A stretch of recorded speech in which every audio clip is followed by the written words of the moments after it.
En Semana Santa, de Emilia Pardo Bazán.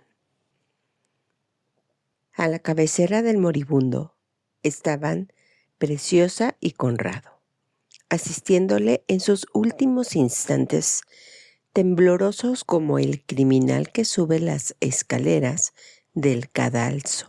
Y criminales eran, aunque criminales triunfantes y coronados por el ciego destino.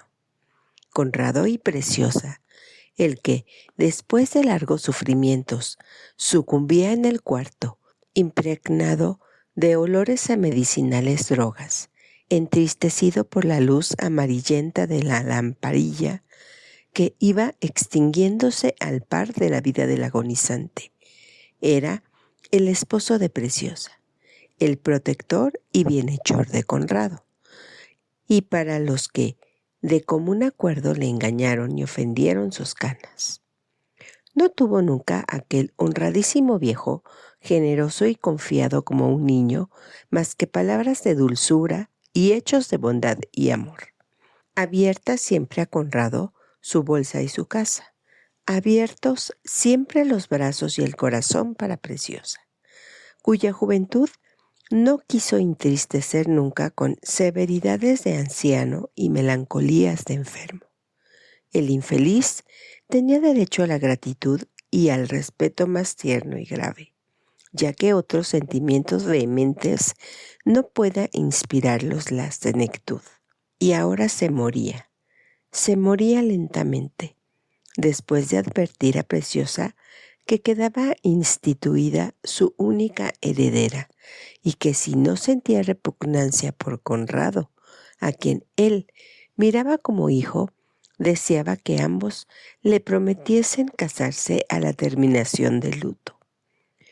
Cuando manifestó así su voluntad, en voz desmayada y flaca, y apoyando sus manos ya frías en las manos febriles de Conrado y Preciosa, los dos se entristecieron, y sus ojos como delincuentes que tratan de ocultarse y no saben dónde, vagaron por el suelo, cargados con el peso de la vergüenza.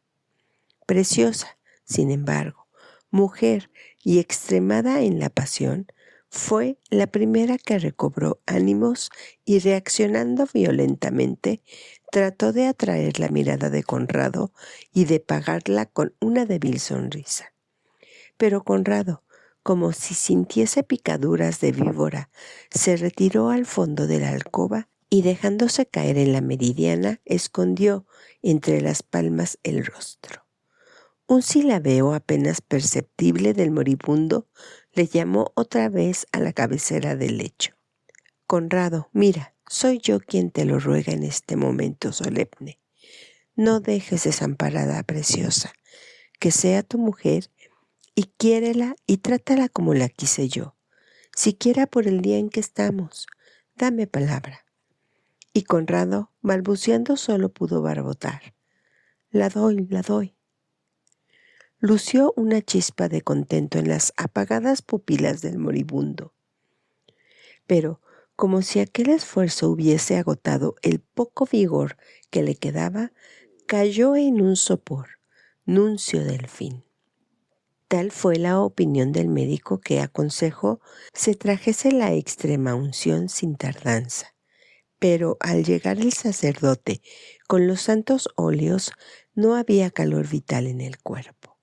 Preciosa lloraba de rodillas y Conrado, agitadísimo, paseaba desesperadamente arriba y abajo por el gabinete que precedía a la estancia mortuoria. El sacerdote, que salía, le tocó suavemente en el hombro. «No se aflija usted», dijo en tono afectuoso, confundiendo con un gran dolor aquel acceso de remordimiento agudo. «Las virtudes de este señor le habrán ganado un puesto en el cielo, y después la misericordia de Dios, especialmente en el día en que estamos». Era la segunda vez que esta frase resonaba en los oídos de Conrado, pero ahora resonó más que en los oídos, en el alma, la misma del moribundo, el día en que estamos. ¿Y qué día era? Conrado necesitó hacer memoria, reflexionar. Recordó de pronto. Un relámpago hirió su imaginación fuertemente. El día era el Viernes Santo. Pocos instantes después de haberse retirado discretamente el sacerdote, que prometió volver a velar el cuerpo, acercóse Preciosa a Conrado de puntillas y quedó espantada de su actitud, del movimiento que hizo al verla tan próxima. ¡Qué desventura! Conrado ya no la quería. A Conrado le infundía horror desde que la muerte había penetrado allí. Adivinaba el estado de ánimo de su cómplice y, precaviendo el porvenir, aspiraba a disipar aquella nube de tristeza, aquella alteración de la conciencia impura. Si esta noche vela el cadáver, se preocupará más, se grabará doblemente en su espíritu esta impresión terrible. Una idea acudió a la mente de Preciosa, fértil en expedientes, atrevida como hembra apasionada y resuelta a lograr su antojo. Entró en la estancia mortuoria y sobre el mueble incrustado, frente a la cama, buscó entre otros frascos el que contenía poderoso narcótico. Una gota calmaba y amodorraba, 2 adormecían, 3 o 4 producían ya el sueño largo, invencible, muy duradero, semiletal. Al poco rato, Preciosa se acercó a Conrado nuevamente y le sirvió por su mano una taza de tila. «Bebe, estás nervioso». Conrado bebió por máquina, apuró la calmante infusión. Cuando empezó a notar cierta pesadez incontrastable, le guió Preciosa a su propio cuarto.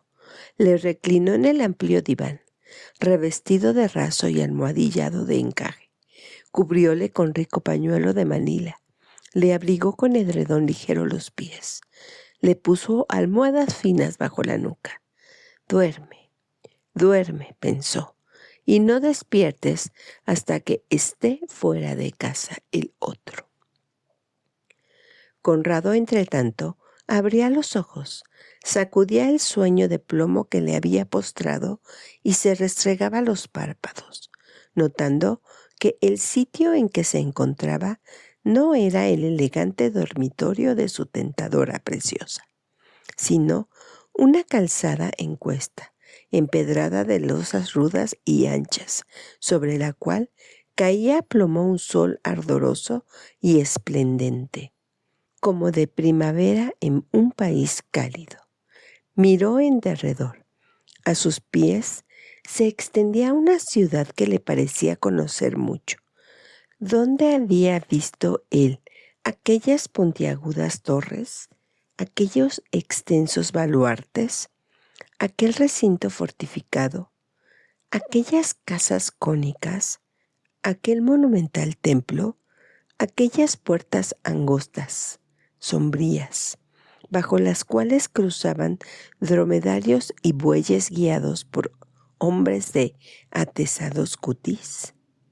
La vestimenta de estos hombres también se le figuró a Conrado, aunque extraña, vista alguna vez, no en la realidad, sino en esculturas o cuadros, como que era la indumentaria hebraica de la gente humilde en tiempos de Augusto.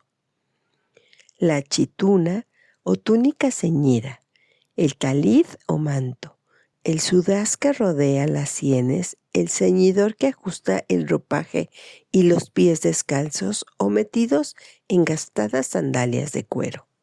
Conrado pensó oír una voz persuasiva, salida quizá de lo íntimo de su ser, que murmuraba misteriosamente: «Esa ciudad es Jerusalén». Jerusalén. Conrado casi no se admiró. Jerusalén no era para él un lugar exótico.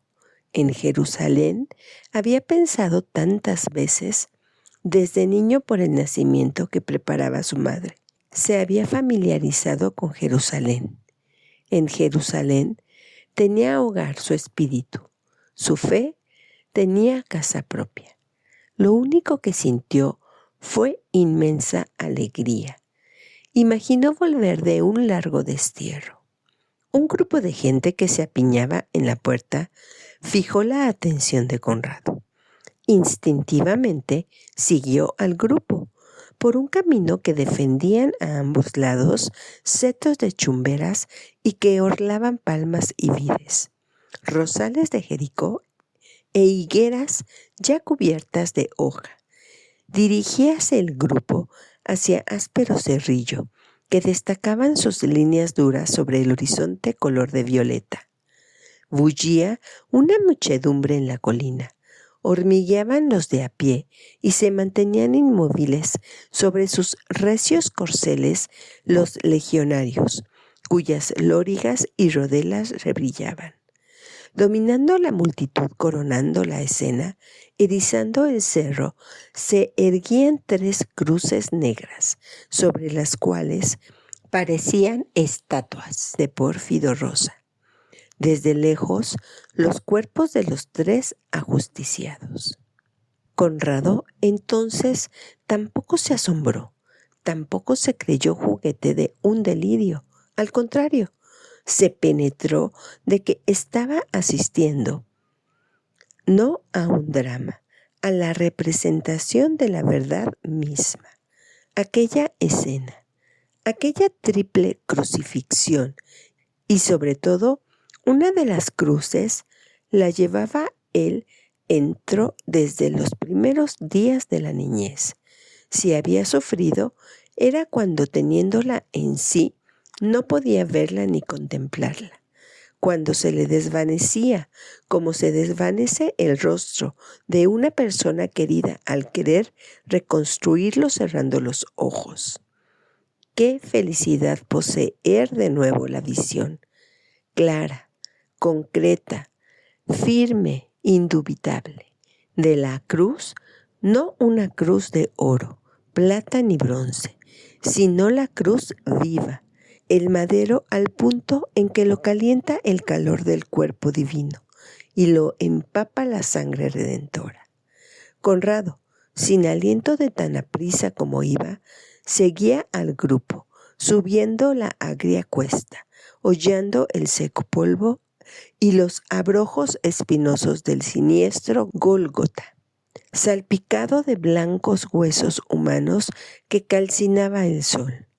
Su afán era colocarse cerca de la cruz, ver la cara del Salvador en la suprema hora. Era difícil la empresa. Bullía cada vez más compacta la muchedumbre. Como sucede en sueños, a cada obstáculo que Conrado lograba vencer, surgían otros mayores, insuperables. Nadie le quería abrir paso. Pastores de la sierra, tratantes y tenderillos de la ciudad, mujeres harapientas con niños famélicos en brazos, fariseos altaneros, esenios pálidos y compadecidos, hijas de Jerusalén, modestas burguesas que bajaban los ojos llenos de lágrimas al ver las torturas del maestro. Y por último, los soldados a caballo, enhiesta la lanza, se atravesaban para impedir que nadie salvase el círculo de cuerda y estacas que rodeaban los patíbulos. Conrado suplicaba, cerraba los puños, quería infiltrarse, llegar hasta la cruz central, más alta que las otras, donde colgaba Jesús. Quería verle vivo antes del momento en que doblando la cabeza exclamase: todo se acabó. Una angustia profunda se apoderaba de Conrado. Lo conseguiría cuando ya el Salvador hubiese muerto y bañado en sudor, anhelante, afanoso, corría en dirección a la cima del cerro que siempre se le figuraba más distante. Sus ojos divisaron entonces a una mujer abrazada al árbol mismo de la cruz. Y sin repararse que la mujer Estaba casi desvanecida de congoja, fijándose solo en que aquella mujer también la conocía, gritó con esfuerzo: «María, María de Nazaret, alárgame la mano que quiero llegar hasta tu hijo». Y María de Nazaret, temblorosa, con los ojos inflamados, trágica la actitud, se adelantó, alargó la mano cubierta por un pliegue del manto, y Conrado inmediatamente se halló al pie del madero, tan cerca que el ruido del afanoso resuello del moribundo se le figuraba un huracán. Sin embargo, pensó con gozo: «Vive, vive, puede escucharme todavía». Y alzando la frente, doblando las rodillas, poniendo la boca sobre el palo ensangrentado cerca de los sagrados pies, Conrado suspiró: «Jesús, Jesús, no me abandones». Y, oh asombro, una voz dulce, empapada en lágrimas, respondió desde arriba: «Tú eres el que me abandonaste hace años, Conrado. ¿No te acuerdas?». Profundo sacudimiento experimentó Conrado. Un agudo cuchillo de pena, de contrición, se clavó en su pecho. Miró hacia lo alto con ansia. Jesús ya había inclinado la cabeza. El sol se velaba tras negrísima nube. La tierra se estremecía convulsa. A la planta de Conrado se abrió una grieta horrible, casi un abismo, y el pecador atónito cayó con la faz contra el polvo y las rocas descarnadas. Al despertarse Conrado de su largo sueño artificial, Preciosa estaba allí, vestida de negro, pero linda, fresca, reposada, espiando el instante de estrechar entre sus brazos al durmiente. Este se incorporó aturdido, aún sin darse exacta cuenta de lo que le sucedía. Preciosa, sonriendo, quiso halagarle, ser para él la vida que renace al borde de una sepultura. Conrado, sin aspereza, la rechazó y a paso mesurado, firme, sin tambalearse ya, despejada la cabeza, salió a la antecámara, abrió la puerta, la cerró de golpe y corrió a la calle. Una brisa suave acarició sus sienes. Era la mañana del domingo de resurrección.